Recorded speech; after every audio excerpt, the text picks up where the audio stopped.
आप सभी को एचडी कोचिंग में स्वागत आप सभी का।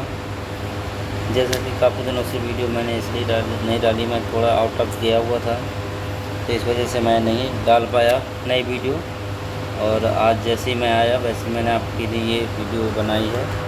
और हम रोगाणुओं पर चल रहे थे और इसकी ये नेक्स्ट सीरीज़ है। 2 सीरीज़ मैंने इसकी डाल चुका था, तो ये तीसरी सीरीज़ है। एक सीरीज़ इसकी और आएगी। उस सीरीज़ में रोगाणुओं से संबंधित जितने भी क्वेश्चंस आते हैं परीक्षा में वो आपके कंप्लीट हो जाएंगे। तो हम चलते हैं और करते हैं सवाल रोगाणु की सीरीज़ को लेके। तो पहला सवाल है हमारी, कौन सी बीमारी फैलने का कारण मच्छर है? ऐसी कौन सी बीमारी है जिसके कारण से मच्छर के काटने से वो बीमारी होती है? रेबीज है, मलेरिया है, चिकन पॉक्स है, टेटनस है। तो सीधी सी बात है, यहाँ से हमें मलेरिया ही है जो है मच्छर के काटने से फैलता है। संक्रमण की वह बीमारी जिसमें त्वचा पर खुजली युक्त गोल गोल धब्बे उभर आते हैं कहलाती है। तो रिंगवर्म कहलाती है, एक्जिमा कहलाती है, रैश कहलाती है या हर्पस कहलाती है। तो सीधी सी बात है, जब गोल गोल धब्बे बन जाते हैं तो इसे हम रिंगवर्म कहते हैं, ठीक है। और ये फंगस होता है। चेचक के टीके की खोज किसके द्वारा की गई थी? चेचक के टीके की खोज किसके द्वारा की गई थी? तो ये सबको पता ही होना चाहिए। तो जोस सॉलॉक के द्वारा, एडवर्ड जेनर के द्वारा, रॉबर्ट स्प्री के द्वारा, जॉन मार्शल के द्वारा। तो किसके द्वारा ये हमारी बात कही गई है? तो चेचक के टीके के लिए की गई है एडवर्ड जेनर के द्वारा। एडवर्ड जेनर ने चेचक के टीके के बारे में बताया। ट्रैकोमा रोग किस अंग से संबंधित है? तो ट्रेकोमा, ये कई इंपॉर्टेंट क्वेश्चन है और टी में कई बार इसे पूछा गया है ट्रेकोमा को। तो आप इसे बिल्कुल ध्यान में रखेंगे।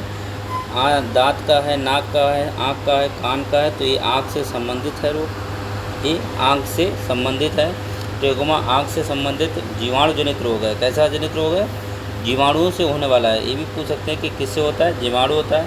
और कौन सा जीवाणु होता है? क्लेमाइडिया ट्रैकोमेट्स नामक जीवाणु से ये होता है। अप्रत्यक्ष व्यक्तिगत संपर्क के माध्यम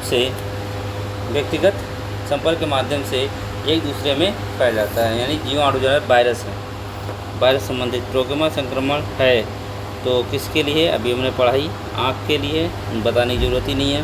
निम्नलिखित में से किस रोग के लिए वायरस मुख्य रूप से उत्तरदायी होता है? हैजा, मलेरिया, टाइफाइड, इन्फ्लुएंजा। तो किसके लिए होता है? तो सीधी सी बात है, इन्फ्लुएंजा के लिए होता है। किसके लिए होता है? इन्फ्लुएंजा के लिए। रेबीज या हाइड्रोफोबिया रोग होता है, वायरस से होता है, जीवाणु से होता है, कवक से होता है और कृमि से होता है। तो किससे होता है हमारा? तो सीधी सी बात है, ये वायरस जनित रोग हैं। कैसे रोग हैं? वायरस जनित है। रेबीज को अलर्क रोग या हाइड्रोफोबिया भी कहा जाता है। रेबीज को अलर्क रोग या हाइड्रोफोबिया भी कहते हैं। यह विषाणु जनित रोग है, यानी वायरस से होने वाला रोग है। यह रेबीज वायरस द्वारा मुक्तः पागल कुत्ते के काटने से होता है। इसके अतिरिक्त चमगादड़, लोमड़ी आदि के संक्रमण स्तनधारियों के काटने से भी फैल सकता है। चमगादड़ की भी काटने से, लोमड़ी की काटने से फैल सकता है। और यह जो वायरस है वो केंद्रीय तंत्र को संक्रमित करता है। इसका इलाज ना होने पर रोगी की मृत्यु भी हो जाती है। तो नेक्स्ट क्वेश्चन की ओर हम बढ़ेंगे। क्वेश्चन नंबर 65 की ओर आएंगे। कौन सी बीमारी संक्रमित स्तनधारियों से मनुष्य में फैलती है? तो ऐसी कौन सी बीमारी है जो संक्रमित स्तनधारियों से मनुष्य में फैलती है? तो ये हमें बतानी है कि ऐसी कौन सी जो है बीमारी है। तो रेबीज है, मलेरिया है, चिकन पॉक्स है, एड्स है। तो हमारी रेबीज है। क्या है? हमारी रेबीज है जो स्तनधारियों में जो है फैल जाती है। निम्नलिखित में से कौन सी बीमारी संक्रमित स्तनधारियों से व्यक्ति में स्थानांतरित हो जाती है? स्तनधारियों से rabies, chicken pox, malaria, ads.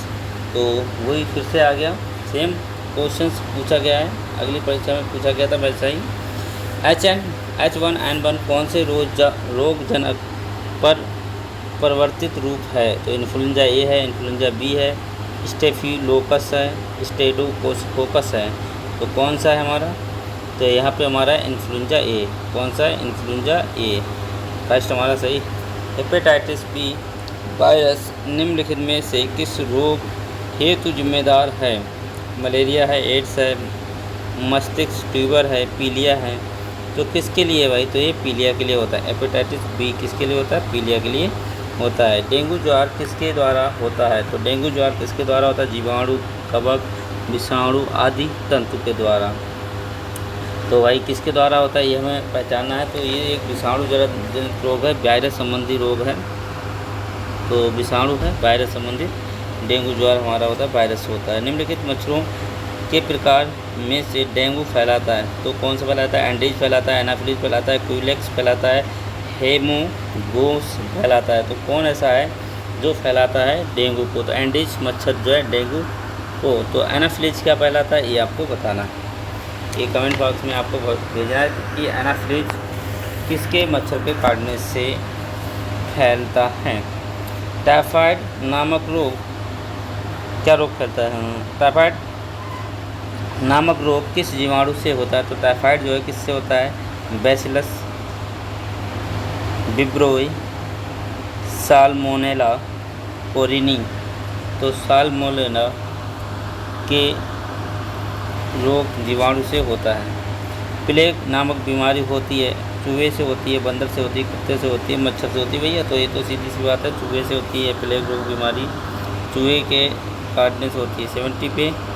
70 question पे चलेंगे। 70 हो चुका है, 72, 73।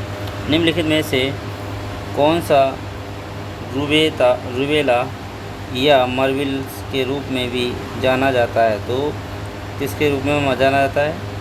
मिजल्स, क्षय रोग, एहप्री फ्लू के नाम से। तो किसके नाम से होता है ये हमें बताना है। 73 का आंसर तो पहला है मिजलस के नाम से जाना जाता है। नेक्स्ट 74 की ओर बढ़ेंगे।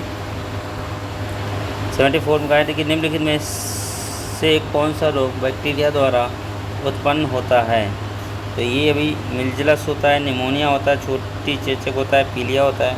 तो कौन सा होता है भाई? तो निमोनिया हमारा किससे होता है? बैक्टीरिया से होता है। किससे होता है? बैक्टीरिया से होता है निमोनिया। DPT का टीका बच्चों को किन किन बीमारियों से बचाने के लिए लगाया था? Diphtheria, polio, tetanus. Diphtheria, polio, typhoid. Diphtheria, काली खांसी, टाइफाइड। डिप्थीरिया, काली खांसी, टेटनेस। तो ये हमारा जो है अगर हम देखें तो यहाँ पे डिप्थीरिया, काली खांसी और टेटनेस से बचाने के लिए इसका प्रयोग होता है। मतलब डी ऑप्शन हमारा सही। डिप्थीरिया मुख्य रूप से होता है तो क्या होता है? सभी को होता है, छोटे बच्चों को होता है। तो ये छोटे बच्चों को होता है। डिप्थीरिया जो रोग है वो किसके लिए होता है? छोटे बच्चों के लिए होता है। पेनिसिलिन की खोज किसके द्वारा की गई? अलेक्जेंडर फ्लेमिंग के द्वारा, आर कोच के द्वारा, ई जेनर के द्वारा, सैम्पसन के द्वारा। तो किसके द्वारा की गई है? तो अलेक्जेंडर फ्लेमिंग के द्वारा। पेनिसिलिन की खोज अलेक्जेंडर फ्लेमिंग के द्वारा की गई। दूध का इकट्ठा होना किसके द्वारा होता है? शैवाल, जीवाणु, कवक, खमीर। तो किसके द्वारा हो जाता है? तो यहाँ पे जीवाणु के द्वारा हो जाता है। जब शरीर बैक्टीरिया का आक्रमण झेल रहा होता है तो निम्नलिखित में से किसके बढ़ जाने की संभावना होती है? एंथ्रोसाइट की, ल्यूकोसाइट की, थ्रोम्बोसाइट की। इनमें से कोई ही नहीं।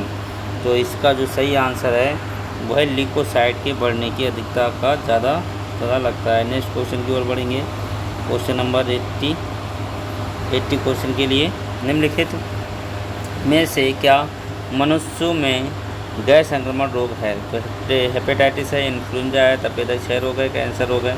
तो कौन सा है हमारा भाई? कैंसर रोग। कैसा है? कैंसर रोग। नेक्स्ट क्वेश्चन है रक्त कैंसर किस रूप में जाना जाता है? Haemolysis, leukaemia, haemophilia, thrombosis. तो ल्यूकोमिया के नाम से ये जाना जाता है। नेक्स्ट है हमारा कि निम्नलिखित में से कौन सा रोग मनुष्य में वायरस द्वारा उत्पन्न होता है? हैजा, काला जिसे होता है तपेदिक क्षय बोलते हैं, कुष्ठ, कोढ़, लघु मसूरिका यानी चिकन पॉक्स। तो यहाँ पे देखिए चिकन पॉक्स को क्या कहते हैं ये भी आप समझ लीजिए। ये भी आ सकता है लघु मसूरिका। ये बहुत अच्छा नया क्वेश्चन बन सकता है इससे और KVS में पूछा गया है ये। तो ये चिकन पॉक्स हमारा वायरस से होने वाला है, ये हमें ध्यान में रखना है। इबोला नामक बीमारी किसके द्वारा होती है? कीटाणु के द्वारा, विषाणु के द्वारा, कवक के द्वारा, शैवाल के द्वारा। तो किसके द्वारा होती है? विषाणु के द्वारा होती है। किसके द्वारा होती है? विषाणु के द्वारा होती है। खाने के अस्त्र स्वास्थ्य तरीके से नहीं होता है।